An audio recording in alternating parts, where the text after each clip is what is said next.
오늘 아침 저널 3부에서는요. 배종찬 인사이트K 연구소장님, 김봉신 메타보이스 부대표님과 함께 지난 한 주간의 여론 동향 자세히 들여다보도록 하겠습니다. 두 분 어서 오십시오. 안녕하십니까. 안녕하십니까. 한국갤럽과 MBS 조사를 말씀드리겠습니다. 탄핵에 대해서 찬반을 물었는데요. 한국갤럽은 찬성 60%, 반대 34%, MBS는 찬성 58%, 그리고 반대가 37로 조사 결과가 나왔고요. 한국갤럽은 지난 25일과 27일 전국 만 18세 이상 남녀 1000명에게 전화 면접 방식으로 조사한 결과고요. 95% 신뢰 수준의 표본 오차는 플러스 마이너스 3.1%포인트로 나왔고요. MBS 전국 지표조사는 엠브레인 퍼블릭, 케이스텔 리서치, 코리아 리서치, 한국 리서치가 지난 24일부터 26일 만 18세 이상 남녀 1001명에게 전화 면접 방식으로 조사한 결과고요. 95% 신뢰 수준의 표본 오차 플러스 마이너스 3.1%포인트고요. 자세한 내용은 중앙선거 여론조사 심의위원회 홈페이지를 참고해 주시면 되겠습니다. 탄핵에 대한 찬반뿐만 아니라 헌재의 결정을 수용하겠느냐 하지 않겠느냐라는 질문에 대해서도 MBS 기준으로는 수용하겠다가 56, 수용하지 않겠다가 40% 이렇게 그렇죠. 조사가 됐거든요. 근데 우리 김봉시 부대표님께는 이렇게 여쭤볼게요. 탄핵 찬성 여론이 한국 갤럽 기준으로는 지난주보다 2%포인트 상승했고요. 또 MBS 기준으로는 58%로 또 찬성에 대한 견해가 또 2%포인트 빠졌습니다. 그래서 지금 두 조사 결과로는 우리가 우열을 가리긴 힘든데 여론조사의 추세상 이 탄핵 찬성 반대 여론의 그 차이라고 할까요? 그건 좀 벌어지는 추세입니까? 좁혀지고 있습니까? 어떻게 보십니까? 아주 큰 차이는 아닌데요. 저기에서 NBS에서 지금 3월 3주에 좀 찬성 비율이 좀 늘어났었죠. 그런데 그것도 그건데 그때의 결과하고 비슷한 거를 제가 하나 말씀드릴게요. 이건 좀 귀를 좀 기울여 주셔야 될 텐데 이게 그 수용도 있지 않습니까? 거기가 뒤집힌 게 하나가 있습니다. 이게 언제 뒤집히냐면 3월 3주에 뒤집히는데 이 3월 4주와 3월 2주를 한번 비교를 해드릴게요. 방금 말씀하신 게 수용하겠다가 56, 수용하지 않겠다가 40이잖아요. 수용하겠다가 더 높은 비율입니다.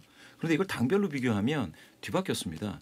3월 2주에는 민주당 지지자 중에서 57%가 수용하겠다고 그랬습니다. 3월 2주 전이죠.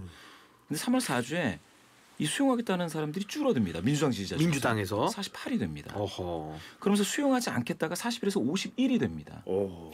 10%포인트 더 늘죠. 수용하지 않겠다. 민주당 지지하시는 분들이 지난주 조사에서 많이 는 거죠. 그런데 국민의힘은 반대예요. 3월 2주에서 국민의힘 지지자 중에서 48%가 수용하겠다. 수용하지 않겠다 50%였고 대등했거든요. 근데 2주 후에 국민의힘 지지자 중에서 수용하겠다가 많이 늘어납니다. 수용하겠다. 국민의힘 지지자. 나 수용하겠다. 무슨 결과 나오든지. 57이 됩니다. 57. 수용하지 않겠다가 그러니까 지금 3월 4주에서 39가 됩니다. 무려 11%포인트 빠져요. 그 얘기는 뭐냐면 국민의힘 지지하시는 분들 중에서 하여간 수용하겠다라는 의견이 더 많아지고 있다는 겁니다. 이 얘기는 뭐냐. 피로감을 국민의힘 지지자 중에서 많이 느낀다. 이 어떤 결과 인용이 되건 아니면 기각이 되건 간에 나 수용하겠다가 더 많이 늘어난다는 거는 이 국면을 마무리하자 어떻게 되건. 지금과 같은 교착 상태를 마무리하자라는 그런 의견이 국민의힘 지지자 중에서 점점 많아지고 있다라는 거. 그 얘기는 만약에 헌법재판소가 그러면 국민의힘 지지자 중에서 수용하지 않겠다가 되게 많으면 저항감이 엄청 클 거지 않습니까? 만약에 인용한다고 해서 인용에 대한 부담과 위험이 커지죠. 그런데 지금은 만약에 인용을 결정한다면 지금 요 정도 흐름에서는 가능한 어떤 비율이 됐다라고도 볼 수 있습니다. 저는 좀 다르게 봐요. 우리 배종찬 소장님. 그런 변화의 기저에 깔려 있는 것은 오히려 이제 국민의힘은 이럴 수 있죠. 보수층에서는 그럼 기각 가능성이 좀 높아지는 거예요. 최근에 이제 그런 여론의 어떤 추세를 감지할 수도 있는 거 아니겠습니까? 각 당의 반응도 그렇고 민주당은 왜 이렇게 만약 헌법재판관 후보자를 기어이 임명하려고 하느냐. 그에 대해서는 이제 각각의 판단이 다를 수 있겠지만 그러니까 이제 보수 쪽에서는 오히려 보수 쪽에서도 지금 국민의힘에서도 빨리 판결을 내려달라는 그 배경에는 기각 가능성이 높은 거 아니냐. 이것 때문에 그런 것이고. 좀 유리한 결론일 때를 민주당 전제로. 지지층에서는 오히려 2주 전과 한 주 전이 바뀔 수가 있는 것이 2주 전만 해도 만장일치 인용 아니겠냐 생각했던 것이 한 주 전만 해도 왜냐하면 민주당 자체가 태도가 바뀌니까요. 왜냐하면 그 동안에는 헌법재판소를 향해서 민주당에서는 빨리 파면 선고를 내라는 이야기를 잘 안 했어요. 근데 그 이야기가 나오죠.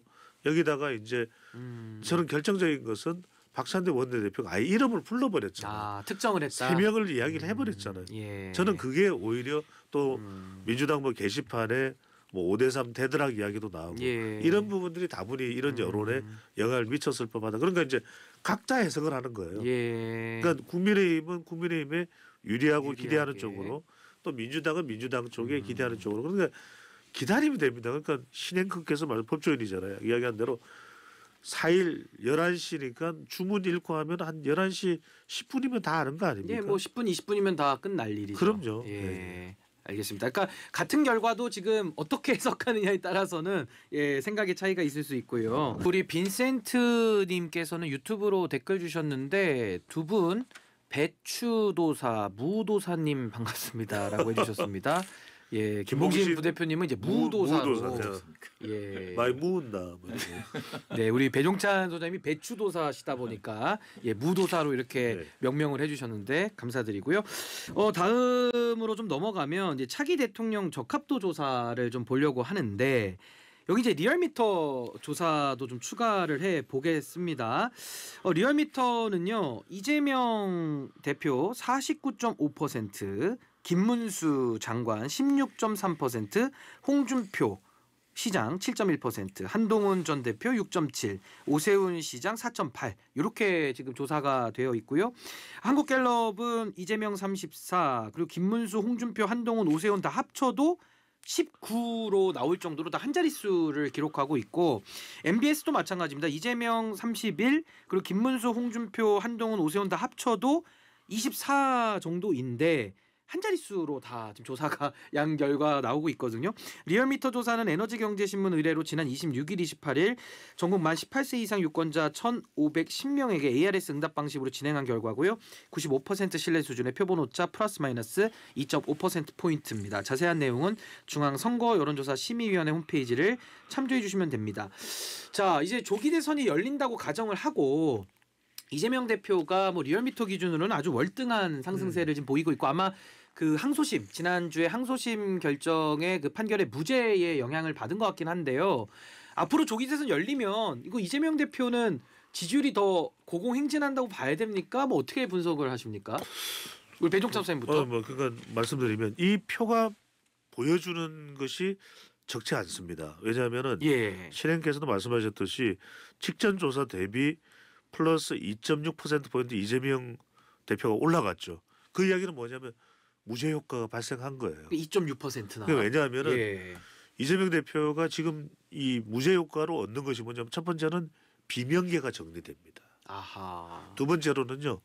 호남 민심도 좀 관망세였을 수 있잖아요.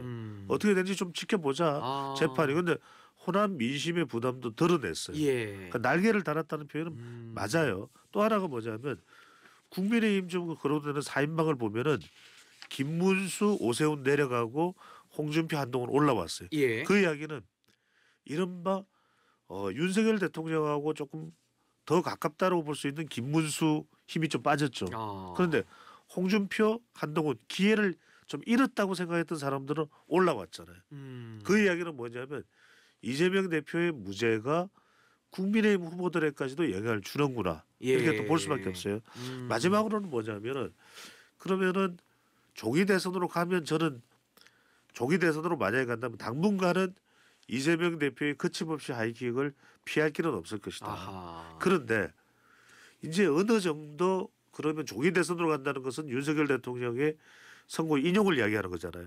그 충격파가 좀 어느 정도 그치는 시간이 필요한데 예. 대선은 2달입니다. 그러니까 저는 결국 본선으로 가면 뭐 최종 결과는 둘째치고 그래도 상당히 양자 대결 구도가 되기 때문에 예. 그때는 좀 삐까삐까 이렇게 좀 어금버금하는 상황이 될 가능성도 열려 있다. 예. 그럼 김봉신 부대표님은 국민의힘 제가 아까 산술적으로 좀 더 볼 수밖에 없었는데 이 단일 후보로 뭉칠 수 있다고 좀 보십니까? 국민의힘 쪽은 어떻게 평가하시나요? 그러니까 제가 말씀 드렸던 것 중에 만약에 앞서서 이제 탄핵이 인용돼서 대통령이 파면되는 상황이라면 이 국민의힘의 어떤 구심력을 발휘할 수 있는 인물 인적인 어떤 매개 그러니까 인물이 이 지금 쉽지가 않습니다. 보시면은 이 네 분의 어떤 그 김문수, 홍준표, 한동훈, 오세훈 이 네 분이 사실 지지 기반이 뭐 비슷하거나 아니면은 지지 기반은 좀 다른데 그 추구하는 게 좀 비슷해서 합쳤을 때 시너지가 발생하는 경우가 있지 않습니까? 이런 거를 그 상상하기가 전망하기가 쉽지가 않습니다. 그렇게 따지면은 이분들이 그 경선이 통과된다 하더라도 예. 지금 쉽지는 않겠다는 생각은 듭니다. 그러니까 유력한 구심점이 없고 예. 이게 단일 덩어리로 좀 뭉쳐져야 되는데 예, 예. 그 가능성도 좀 의문이 든다. 예, 이렇게 그렇습니다. 정리하면 될까요? 예. 제가 10초만 쓰면은 예, 배종찬 소장님. 윤심에 달린 거죠. 그러니까 음. 선거 결과 이후에 조기 대선으로 만약에 가는 상황이라면 예. 이른바 윤심이 계속 작동하느냐 안 하느냐.